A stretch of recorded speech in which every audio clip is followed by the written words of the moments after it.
என் அன்புக்குரியவர்களே, சபையானது மறுபடி அந்த நீதியை பிரசங்கிக்க வேண்டும். நீதியை பேச பேச என்னங்க நடக்கும்? ஒரு கல்லையும் மண்ணையும் போட்டு அந்த கட்டையை போட்டு அடிக்க என்ன ஆகும்? ஸ்ட்ராங் ஆயிரும்.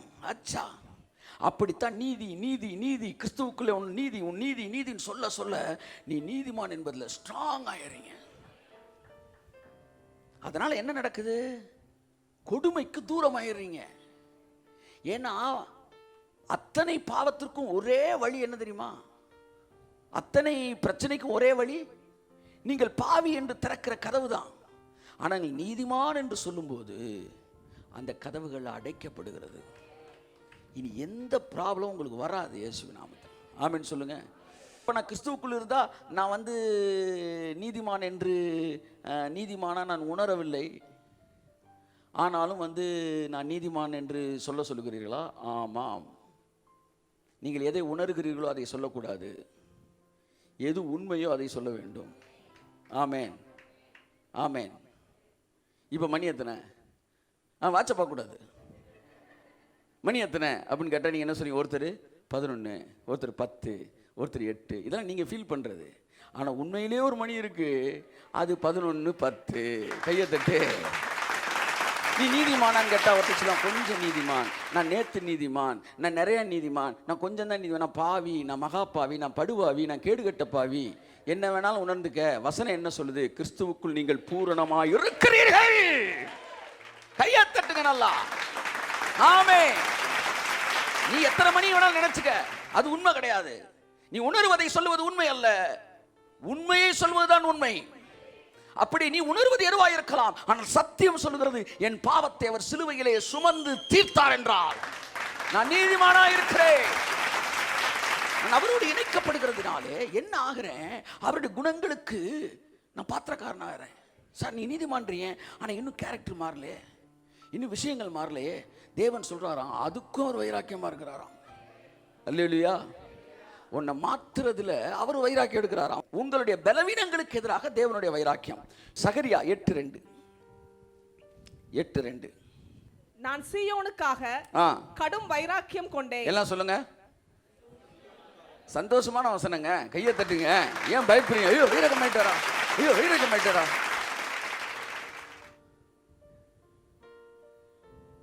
கோவப்படும் போதெல்லாம் நீங்க அவரை நேசிக்கணுங்க. ஆமேன்னு சொல்லுங்க. ஆமாம், உண்மையா இல்லையா? புரியலையா உங்களுக்கு? கோவப்பட்டா நீங்கள் ஏன் கோவப்படுறீங்க? இப்போ நான் ஒய்ஃபை கூப்பிட்டு போகிறேன், ஒருத்தர் எப்படி போகிறேன், ஹலோ ஓரமாக போங்க அப்படின்றேன். எப்படி ஓரமாக போங்க? ஒரு பெரிய என்னுடைய ப்ராப்பர்ட்டியை வந்துக்கிட்டு இருக்கு, ஓரமாக போங்க. உடனே அவர் இன்னும் அப்போ நீங்கள் தனியாக கார் வச்சு கூப்பிட்டு போகிறேன். எங்களுக்கு தெரியுமையா நீ ஓரமாக போயா? உடனே ஒய்ஃப் கேட்குது, to you really love me that much? என்ன நீங்கள் அவ்வளோ நேசிக்கிறீங்களா? நான் கோவம் தானே பட்டேன், ஆனால் அவளுக்கு அது கோபம் மாதிரி தெரியல, அன்பா தெரியுது. தேவன் கோபம் கொண்டார் அப்படின்னு நான் கேட்பேன், யூ ரியலி லவ் மீ? ஆண்டவர் எம்எல்ஏ உங்களுக்கு அவ்வளவு அன்பா? நான் உக்கிர வைராக்கியம் கொண்டேன். What a love. உங்களை நேசிக்கிறாருங்க. அதுக்கு எழுதின வசனங்க இது. எவ்வளவு அழகான வசனங்க இது. வாசிங்களா அந்த வசனத்தை? நான் சீயோனுக்காக கடும் வைராக்கியம் கொண்டேன். கையை தட்டி ஒரு தடவை எந்திரிச்சுன்னு கை தட்டிடுவோம் அந்த வசனத்துக்கெல்லாம். கரங்களை தட்டி ஆமென் ஆமென் ஆமென் எல்லாரும் உற்சாகமாய். God bless you. கர்த்தர் உங்களை ஆசீர்வதிப்பார். You are respecting the word of God. நான் சீயோனுக்காய் கடும் வைராக்கியம் கொண்டேன், அதற்காக மகா உக்கிரமான வைராக்கியம் கொண்டேன் என்று சேனைகளின் கர்த்தர் சொல்லுகிறார். வாசிப்போம். நான் சீயோனிடத்தில் திரும்பி எருசலேமின் நடுவிலே வாசம் பண்ணுவேன். எதுக்கெல்லாம் வைராக்கியம்? இங்க பாருங்க, வைராக்கியம் அப்படின்னு சொல்லிட்டாருன்னா கீழே வர வசனங்களை நீங்க எப்படிதான் வாசிக்கணும்? அந்த வைராக்கியம் ஸ்டைலோட வாசிக்கணும். நான் வைராக்கியம் கொண்டேன், உங்களிடத்தில் நான் வாசம் பண்ணுவேன். அப்படி சொல்ல, நான் வைராக்கியம் கொண்டேன், நான் என் ஜனங்கள் மத்தியில் வாசம் பண்ணுவேன். ஆமென். ஜனங்கள் மத்தியில் வாசம் பண்ணுவேன். ஹல்லேலூயா. நான் வைராக்கியம் கொண்டேன். அதற்கு பிறகு என்ன சொல்றாரு? அடுத்த வசனம் வாசிமா. அடுத்து வர்ற ஒவ்வொரு வசனத்தையும் அந்த வைராக்கியம் ஸ்டைல்ல தான் நீங்க வாசிக்கணும். வாசிங்க. எருசலேம் சத்திய நகரம் என்றும் நான் சீயோனிடத்தில் திரும்பி எருசலேமின் நடுவில் நான் வாசம் பண்ணுவேன். எவன்டா தடுக்கிற? பாப்பண்டா, என் பிள்ளைகள் மத்தியில் நான் இருப்பேன்டா. ஆமா, அவன் ஆசீர்வதிப்பேன்டா. நான் கோட்டு போடுவேன்டா, கால் மேல கால் போடுவேன்டா. ஸ்டைலா கெத்தா. நான் முன்னேறதான் அவனுக்கு பிரச்சனைனா அவனை நான் முன்னேற்றுவேன்டா.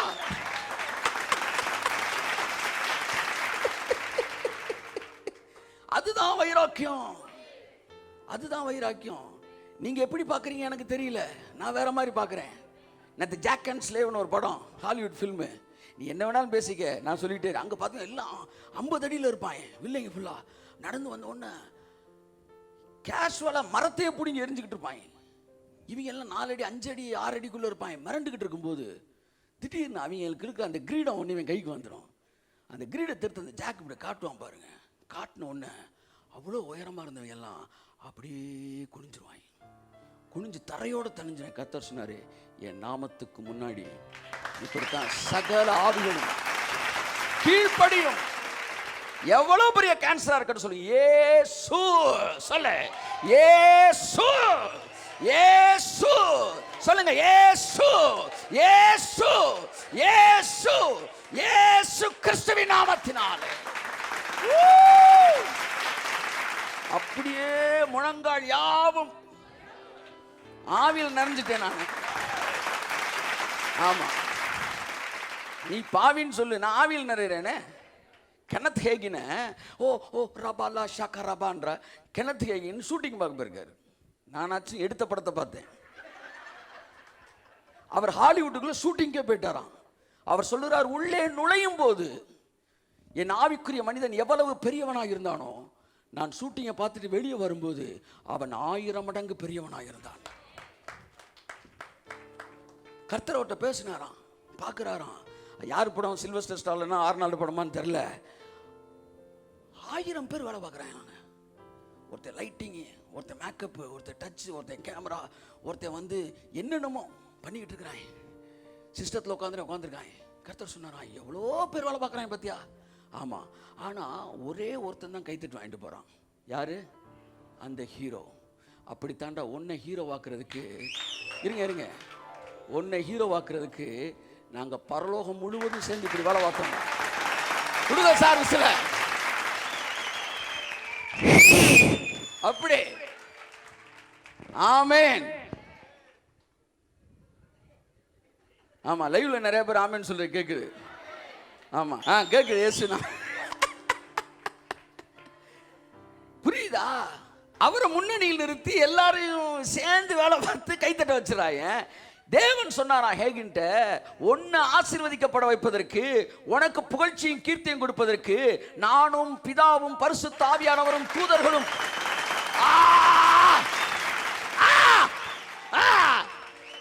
ஓ, எத்தனை மேன்மை, எத்தனை அன்பு! எவ்வளவா என்னை நேசித்திருந்தாள். தூதர்கள் ஆச்சரியப்பட்டார்கள். சர்வ வல்லமையுள்ள தேவன் இவனுக்காக இறங்கி அவனை போல நடந்து, தாகம் எடுக்குது, தண்ணி கேட்கிறார், குடிக்கிற, உட்கார்றாரு. என்ன ஆண்டவரே! அதான் சார் அன்பு. அவர் வைராக்கியம் கொண்டு அவர் சொல்றாரு, நான் எருசலேமில் வாசம் பண்ணுவேன்.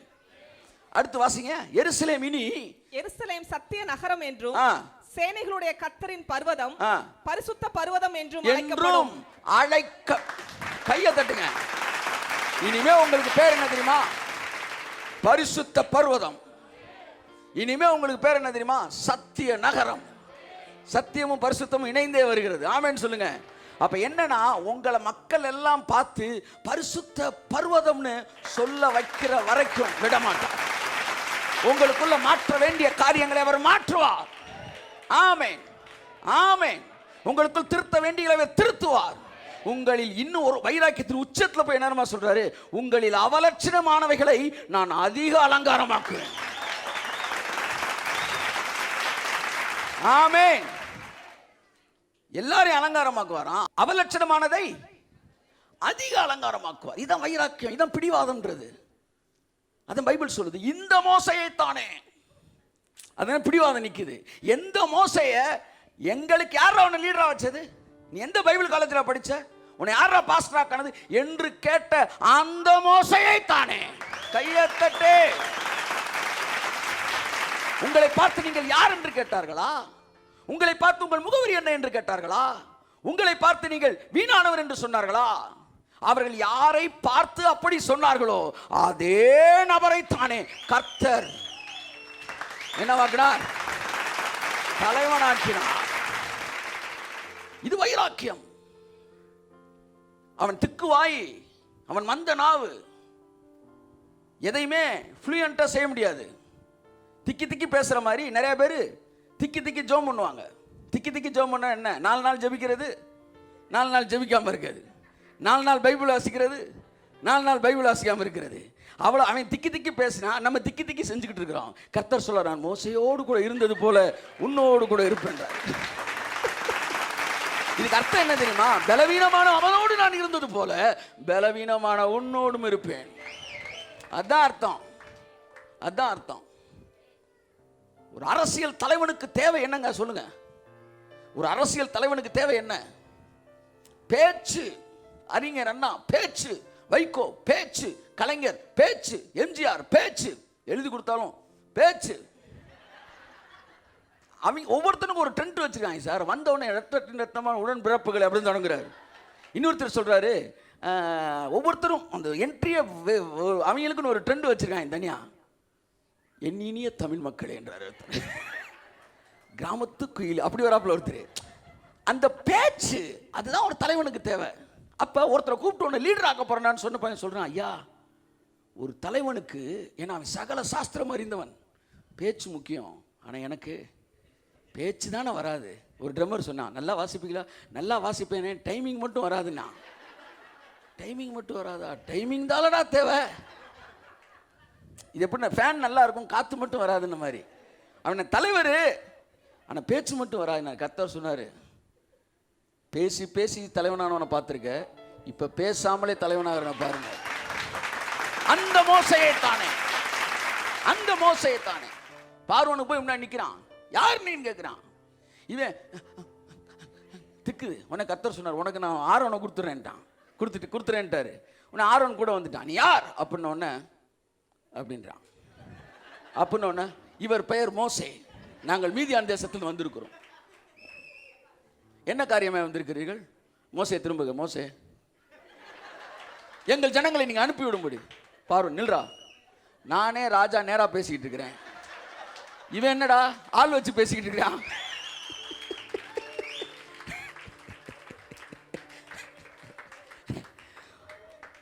உங்க பலவீனம் தான், உன் பலவீனத்திலே என் பலம் பூரணமாய் விளங்குனாங்க.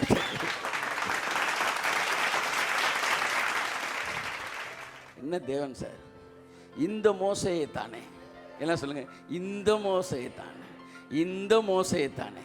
அப்படித்தான் வந்து உன்னை அதிகாரியை ஏற்படுத்தினார் என்று கேட்ட இந்த ஜஸ்டினை தானே, இந்த அவர் தலைவனாய் மாற்றினார், மீட்பனாய் மாற்றினார். இதே வார்த்தைகளைத்தான் பேதுரு தன் பிரசங்கத்தில் பயன்படுத்துகிறார். நீங்கள் சிலுவையிலே அறையுண்ட இந்த இயேசுவை தானே தேவன் கர்த்தரும் ஆண்டவரும் ஆக்கினார். கரங்களை தட்டி கர்த்தருக்கு நன்றி சொல்லுவோம். எந்த இயேசுவை நீங்கள் ஒதுக்கினீர்களோ, எந்த இயேசுவை நீங்கள் ஏற்றுக்கொள்ள தவிர்த்தீர்களோ, அந்த இயேசுவை தானே தேவன் கர்த்தரும் ஆண்டவரும் ஆக்கினார். அடுத்த வரியில சொல்றாரு, உங்களால் வீடு கட்டுகிறவர்களாகிய உங்களால், வீடு கட்டுகிறவர்களாகிய உங்களால். யாரை பார்த்து சொல்லுகிறார்? பரிசேயர்கள், மத தலைவர்களை பார்த்து சொல்லுகிறார் பேதுரு. மத தலைவர்களை பார்த்து சொல்லுகிறார். வீடு கட்டுகிறவர்களால் ஆகாது என்று தள்ளப்பட்ட கல்லுன்னு இயேசு மறைமுகமாய் சொன்னார். வீடு என்பது என்ன? என் வீடு சகல ஜனங்களுக்கும் ஜெப வீடு. அப்ப ஆலயமே வீடு. வீடை கட்டுகிறவன் யார்? பரிசேயர்களும் சதுசேயர்களும், மத தலைவர்கள், போதகமார்கள். அப்ப பேதுரு சொல்றான், வீடு கட்டுகிற போதகர்களாகிய உங்களால், போதகர்களாகிய உங்களால், மத தலைவர்களாகிய உங்களால் ஆகாதென்று தள்ளப்பட்ட கல்லை தேவன்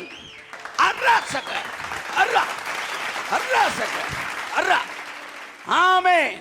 நீங்கள் தள்ளப்பட்டீர்கள் என்றால், அதுவும் மத தலைவர்களால் தள்ளப்பட்டீர்கள் என்றால், போதகர்களால் தள்ளப்பட்டீர்கள் என்றால், பாஸ்டர்களால் தள்ளப்பட்டீர்கள் என்றால், பெண்டிகாஸ்டல் ஃபெலோஷிப்பால் தள்ளப்பட்டீர்கள் என்றால், வீடு கட்டுகிறவர்களால் ஆகாதென்று தள்ளப்பட்ட கல்லே தலைக்கல்லாயிற்று. கர்த்தருடைய வைராக்கியம். எத்தனை பேர் சந்தோஷமா இருக்கிறீர்கள்? நீங்கள் தள்ளப்பட்டிருக்கலாம், நீங்கள் தவிர்க்கப்பட்டிருக்கலாம். கர்த்தருக்கு ஒரு வைராக்கியம் இருக்கான். உன் 1000 பலவீனம் இருந்தாலும்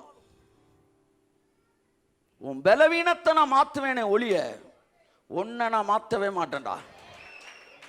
ஆமென். எல்லாம் சொல்லுங்க. பலவீனத்தை மாற்றுவார், என்ன மாற்ற மாட்டார். அல்லையா சொல்லுங்க. மாப்பிள்ளை நிற்கிறாரு. மாப்பிள்ளை வந்து என்ன செய்கிறாரு, வந்து இந்த இடத்துல ரோஸ் குத்தலை, சரியா? உடனே ஒரு சொல்ல மாப்பிள்ளை வந்து சைடில் ஒரு ரோஸ் வைக்கல சார் அப்படின்னோடனே உடனே ஒரு ரோஸை வாங்கி சைடில் குத்திக்க வேண்டியதான். அதுக்காண்டி ரோஸோட ஒருத்தர் உள்ள திருக்காண்டி அவரை மாப்பிள்ளையாக்க முடியுமா? இது எப்படி இருக்கு? மாப்பிள்ளை காலையில் ஜெபம் பண்ண வச்சிருவோம். அதுக்காண்டி காலையில் ஜெபம் பண்ற எல்லாரும் மாப்பிள்ளையாக்க முடியாதுல்ல. கையை தட்டு. மாப்பிள்ளை கொஞ்சம் சினிமா பார்க்குறாரு, நிப்பாட்டிடுவோம்.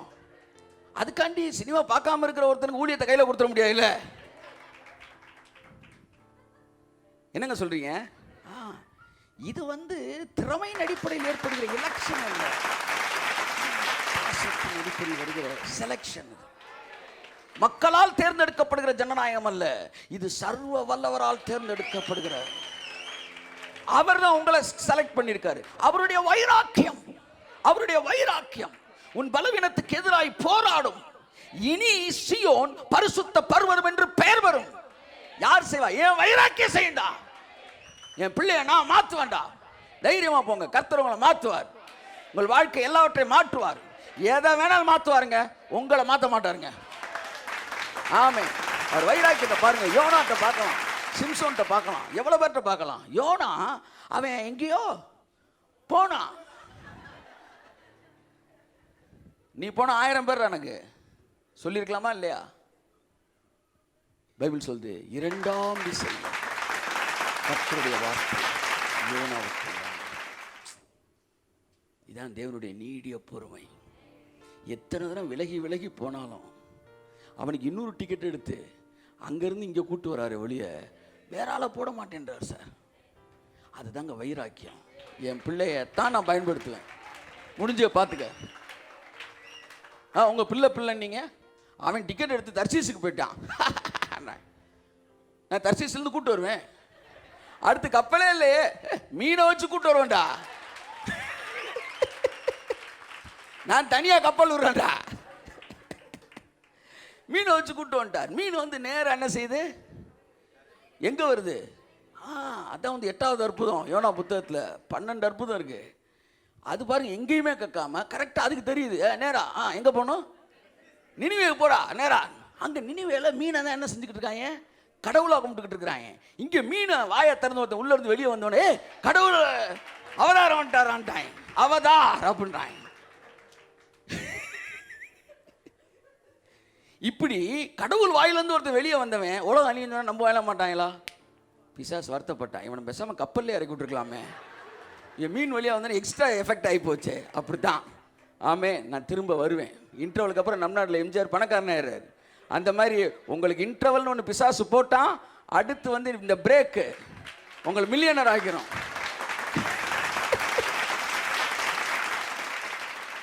கசப்போடும் வைராக்கியத்தோடும் எதிரிகளை இணைத்து பார்க்காதிருங்கள், இனிப்போடும் கரும்போடும் இணைத்து பாருங்கள். அதுதான் வந்து சுவாரஸ்யமானது. அவங்கள வந்து அப்படி பாருங்க. அவர்கள் இல்லாவிட்டால் பாசிட்டிவாக இருந்தாலும் நெகட்டிவ் வந்தால் சார் பல்ப் எரியும். நீங்கள் பாசிட்டிவாகவே இருந்த எதுக்கு? ஒரு பல்ப் எரியிற கூட ஒரு நெகட்டிவ் தேவை. அந்த மாதிரி நெகட்டிவ் உங்கள் லைஃப்பில் வந்து வெளியிலேருந்து இந்த மாதிரி விஷயங்கள் இன்னும் உங்களை அழகுபடுத்தும். கர்த்தர் உங்களை ஆசீர்வதிப்பார். வைராக்கியம் கொண்டிருக்கிறாராம். யோனாட்ட வைராக்கியம் கொண்டார். என்ன அவனைத்தான் நான் பயன்படுத்துவேன். புரிந்து கொள்ளுங்கள். சிம்சோன் மீது வைராக்கியம் பாராட்டியிருக்கிறார். பல முறை நான் சொல்லியிருக்கிறேன். சிம்சோன் தப்பு பண்ணின போது சிம்சோனுடைய மாமனார் மருமகனே மாற்றிட்டார். 1.5 மாதம் கேப்புக்கு போயிட்டு வரான். வேற ஒருத்தன் உட்காந்துருக்கான். நீ யாரான்னு கேட்டா, நான் வந்து அது அந்த ஒரு வீட்டில் கல்யாண வீட்டில் கேட்டேன், நீங்கள் பொண்ணு வீட்டுக்காரா மாப்பிள்ளை வீட்டுக்காரான்னு. சொன்ன பொண்ணோட பழைய வீட்டுக்கார அப்படின்னாப்புல.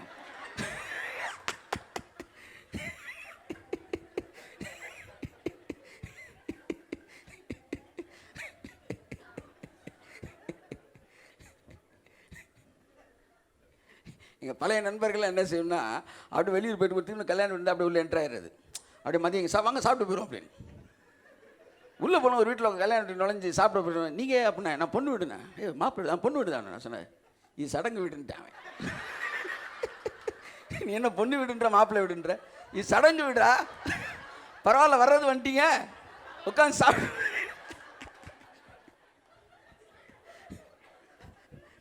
இல்லை, மகாலை புக் பண்ண வந்தோம் அடுத்த கல்யாணத்துக்கு.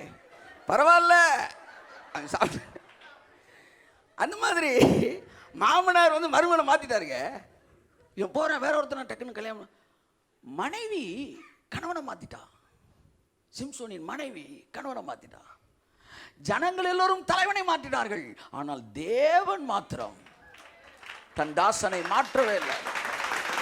அவன் 1000 இருக்கட்டும்டா, சிம்சோனை தான்டா பயன்படுத்துவேன். சாகிற வரைக்கும் பயன்படுத்துவேன்டா.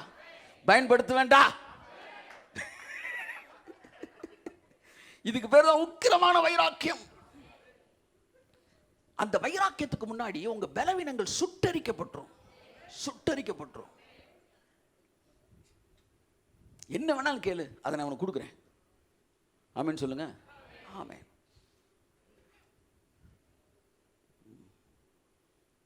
எதை வேண்டாலும் கேளு, நான் அதை கொடுத்துட்றேன். மணந்தால் மகாதேவி தான், இல்லையே மரணதேவி தான். வைராக்கியத்தோட கேரக்டரை பாருங்க. அந்த கேரக்டர் ஒன்றை குறிவைத்தால் அதைத்தான் செய்யும். ஏன் சார் இவ்வளவு பெரிய தேவன் உங்களை அழைச்சிருக்காரு, சில்லறைகள் எல்லாம் சேர்ந்து உங்களை கல்லறை கட்ட முடியுமா? முடியாது சார். இது அதுக்கும் மேல. எல்லாம் சொல்லுங்க. இது மனிதன் புரிந்து கொள்வதற்கு இது மனித அன்பு கிடையாது. அதையெல்லாம் தாண்டி பியாண்ட் தட் உக்கிர கோபம் கொண்டார் கர்த்தர், வைராக்கியம் கொண்டார். உன்னை பரிசுத்த நகரமாய் மாற்றுவேன். இதை சபதம் எடுத்தாராம். கல்லான் இருதயம் தான் சார் மேட்ரு. கல்லான இருதயத்தை எடுப்பண்டா, சதையான இருதயத்தை பொருத்துவேன். அவர்கள் என் வழியில் நடப்பார்கள், அவர்கள் என் பிள்ளைகளாய் இருப்பார்கள், நான் அவர்கள் தேவனாய் இருப்பேன். கையை தட்டே.